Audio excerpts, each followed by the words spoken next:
What? Sigma's BP is... Negative. Suddenly, all eyes were on me. I felt their weight, but stood my ground. It was the result I had expected. I took a deep breath and closed my eyes. I didn't have to wait long. There was a sharp, quick pain on my wrist, barely even noticeable. I couldn't feel anything flowing into my veins, but I knew it was there. First would be the anesthetic Soporil. I blinked and my vision started to blur. When I tried to think, it felt like my mind had been stuffed with cotton. My legs began to wobble, then gave out entirely as I crumpled to the floor. Sigma! Sigma! Hang on! Hey!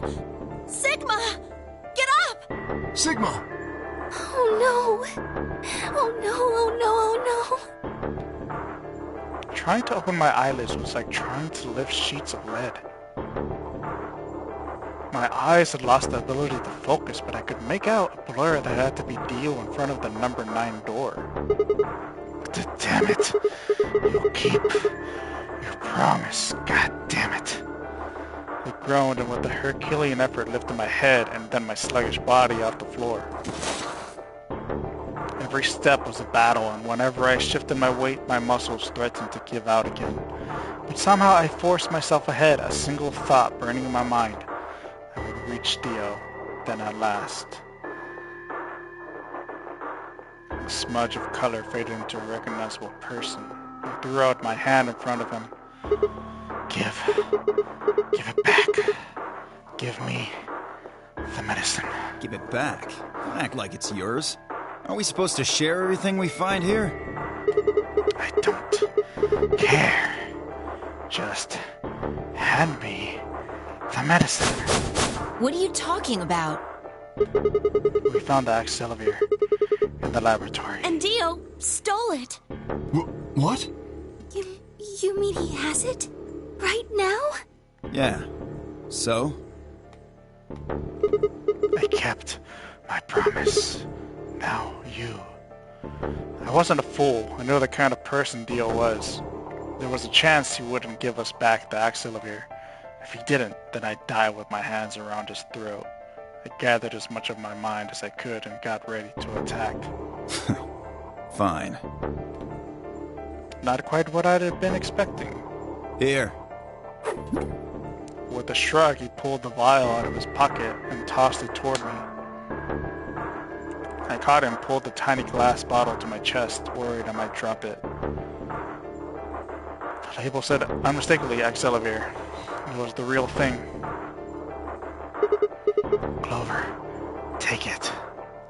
I held it out toward her. Right. Of course. She quickly tucked it into her pocket. Good. Now at least Quark will be alright. With that, the last of my strength left me and I dropped to my knees. Sigma! Are you okay? Sigma! Sigma! I guess this is it. First is the Soporil, which puts you to sleep. 9 minutes later, the turbocurin is injected, numbing your respiratory muscles. I guess you could say it'll really take your breath away. 9 minutes. Once the Soporil was injected, I had 9 minutes until the muscle relaxant followed it. About 4 minutes had already passed, which left me with 5, give or take a little. In 5 minutes, I would be dead. What could I do in 5 minutes? How could I save myself? I gave a raspy, quiet laugh, even with death staring me in the face. I seemed to be determined to struggle right up until the very end. Okay, Sigma, you can do this. Clinging desperately to what little consciousness I had left, I racked my brain for any possible solutions. How could I save myself? How? There had to be something. Every problem, no matter how difficult, has a solution. There's always another option. Hopelessness is a state of mind. I just had to think. Think. If there was a way out, I'd find it. I wasn't ready to give up on life yet. There had to be an answer.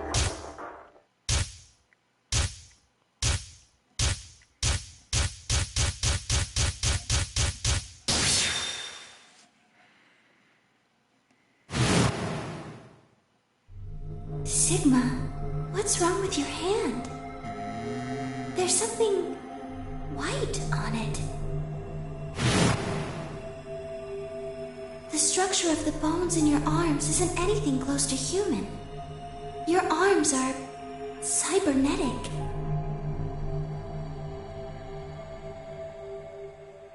What the hell is that? I have cybernetic arms? It was both shocking and utterly obvious. Of course my arms were artificial. Titanium alloy bones with an ABT exterior to mimic human skin, but I had no idea why. Nor did I know when my human arms, which I distinctly remember having, had been replaced. And that flash of Luna I'd seen, I was certain it had never happened. Those things hardly mattered though. If I survived, I could worry about them later. The fact that my arms were mechanical, however, that might be useful. I called up all the strength I had left and stood one more time. What are you waiting for? Why don't you open it already? What? Did I stutter? Open the number 9 door. Sigma, what are you saying? Looks like you finally gave up. Whatever. I was just about to flip the switch anyway. Then hurry up and... Hey, don't rush me. Okay, you've got 9 BP now, right? Yes? Well, what do you say? Want to come with? I will remain here. Why? I cannot abandon Sigma. Don't worry about me. Go. You have to get outside and call for help. But Do you think Dio will? If he's the only one who gets out of here, there's no hope for the rest of us. You're the only one we can count on. I understand. Great. Glad we got that settled. Shall we go? No! Stop! I began to move, but it was already too late. Dio grabbed the lever and threw it down.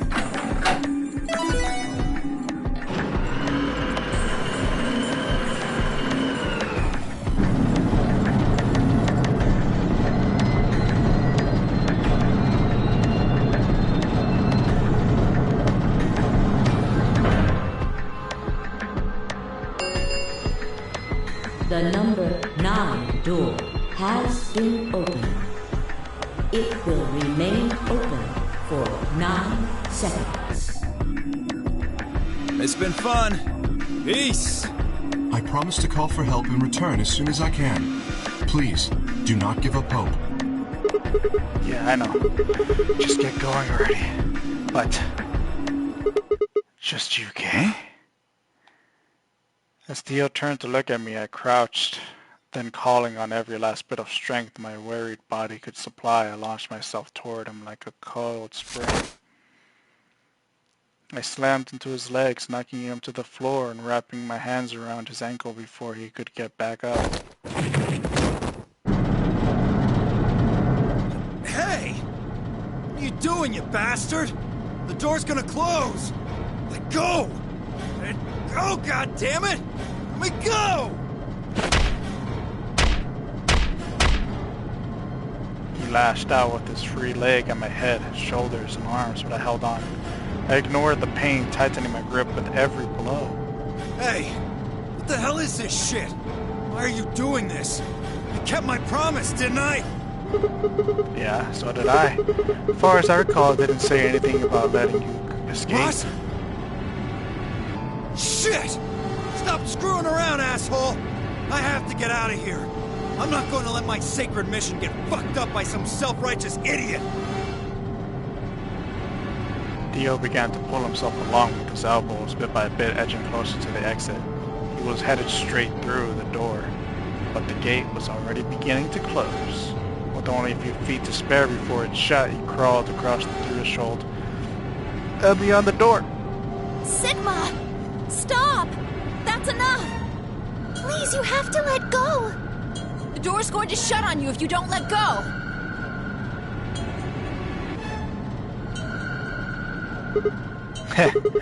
Alright. See you later, Dio.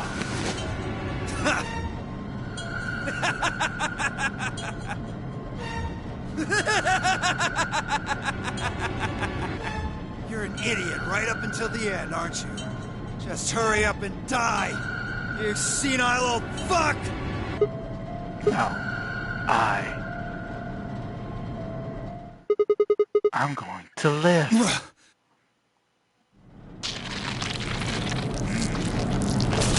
Crunchy.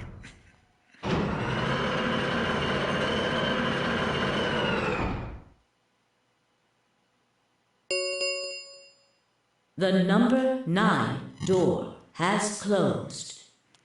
This ends the nonary game. Thank you for your participation. As the game is over, all doors other than the number 9 door have been unlocked. Escape is not possible. Please enjoy your stay. The announcer's voice grated at the inside of my skull. I felt tired, so very, very tired. I felt my eyes flutter closed. And then nothing.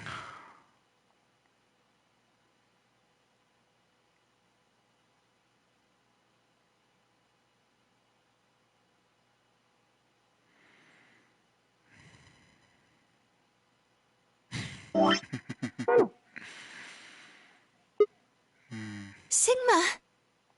Sigma! Finally awake, huh? Where am I? I rolled my eyes and slid my legs off the bed to stand up. Well, to be honest, it was an examination table, not a bed. Which meant... the infirmary, huh? I guess they carried you out here after you passed out. I guess. I wasn't there to see it. I was out just like you. But I was in the AB room. Why? That bastard Kay. He punched me in the stomach. Oh, did he? Oof. I can't believe him. He didn't want me voting, so...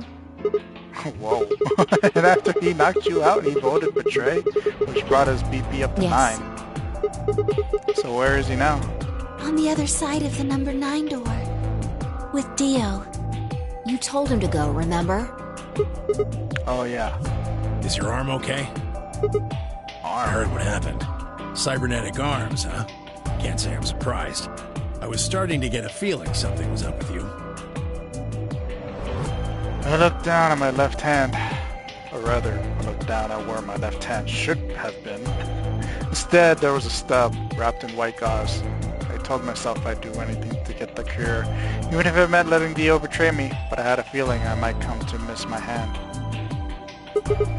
Oh yeah, that was Quark. I'm right here. Quark. Man, I'm glad you're alright. Feeling better? Yep. Thanks to you. You got the medicine from that jerk Dio, right? Luna gave it to me and now I'm better. Thanks. You're the best, Mr. Sigma.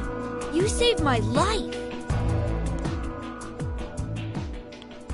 It seemed they'd shared stories while I was asleep. Everyone knew now how I'd made a deal with Dio and about the journal we'd found with the Latin in it. Clover and Phi seemed to have done most of the talking. It was completely the opposite of what we guessed. We're not infected. The rest of the world is. That means this place isn't a quarantine facility. It's more like a shelter. Well, we don't know anything for sure yet. I thought the same thing you did, but then Sigma pointed out a couple of discrepancies. Yeah, Phi and I have already gone over it, but I explained what I'd noticed.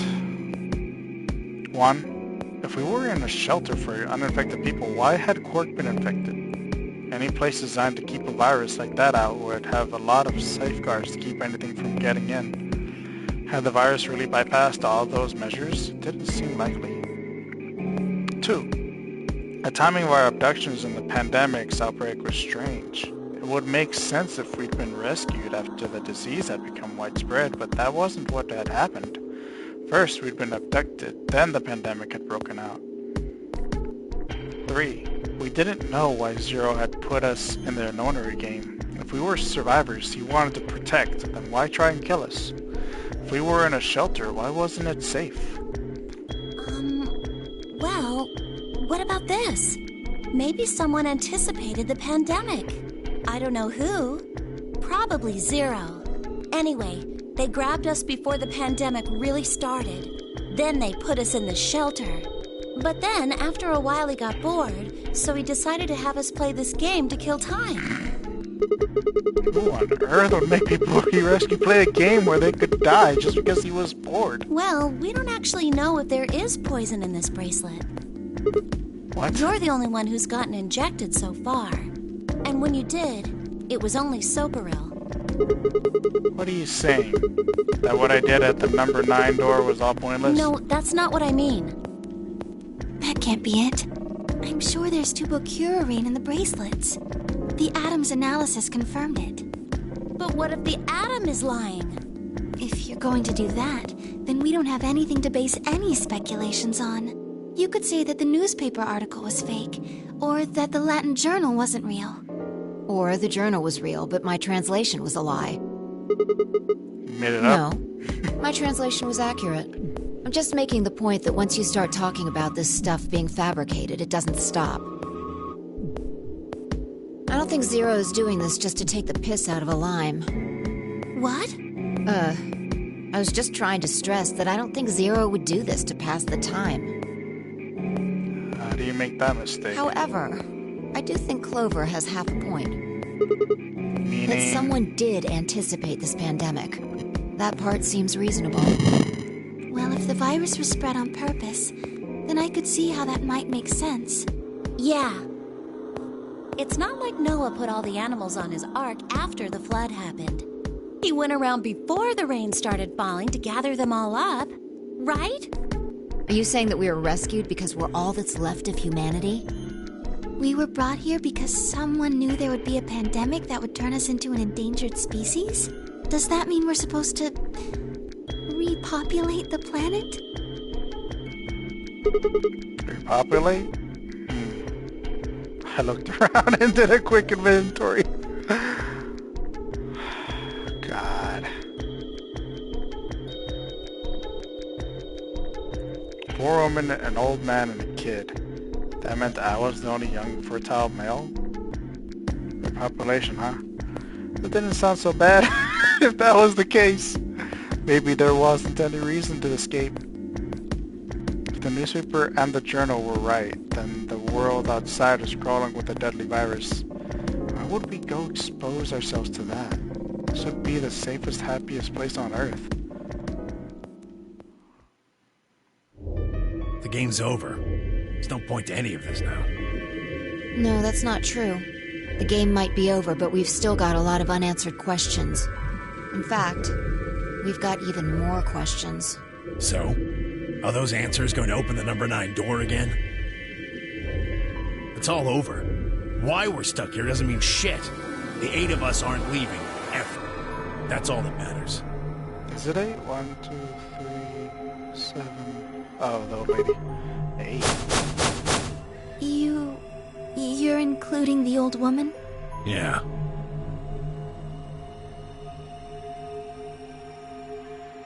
Hey, you know what? What if the old lady is Zero Senior? That's a leap. Yeah, you're right. I never even considered that. But that would mean the person in charge of all this was murdered by somebody. That doesn't make sense. Maybe she wasn't murdered. Huh? Are you saying she was infected with Radical 6 and killed herself? We didn't find a knife or any kind of weapon in the AV room with her. Maybe she was killed somewhere else. And then someone carried her in there. What? That's ridiculous. Well, maybe we should go take a look at her one more time. Maybe we missed something. Sure, okay. We looked down at the body of the old woman. I was the first to move. Quietly and methodically, she began to examine the woman and her clothes. I just stood there. Even if she was dead, no, especially because she was dead, it just didn't feel right touching her. After a few silent minutes, Vi suddenly stopped. She pulled something from one of the old woman's sleeves and held it out toward me.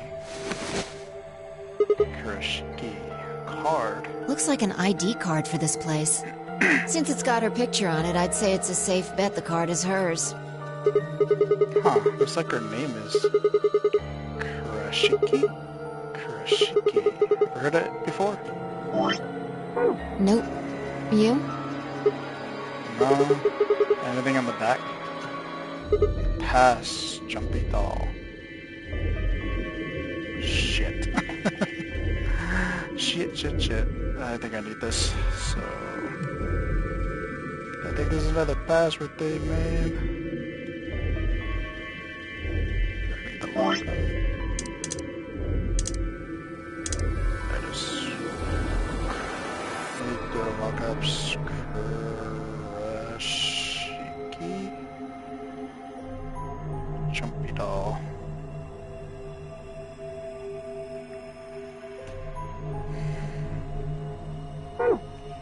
Huh?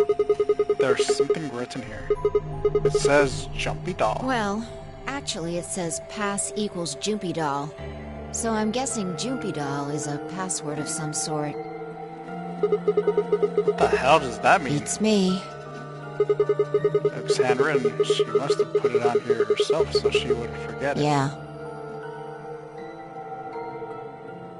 We were still looking the card over when I heard a commotion from the other part of the room. Alice, what's wrong? Uh-oh. Alice! Oh no! What are you planning to do with that? Fi and I turned around and gasped. Damn it! We ran to the other end of the room and skidded around the partition.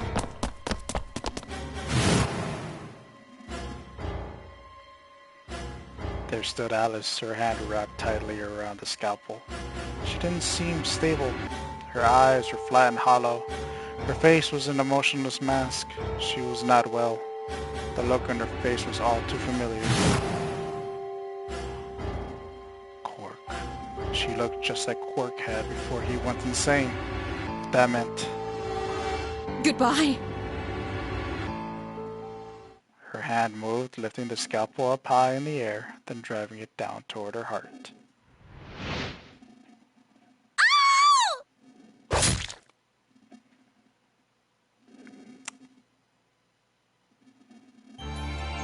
Well...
Quark and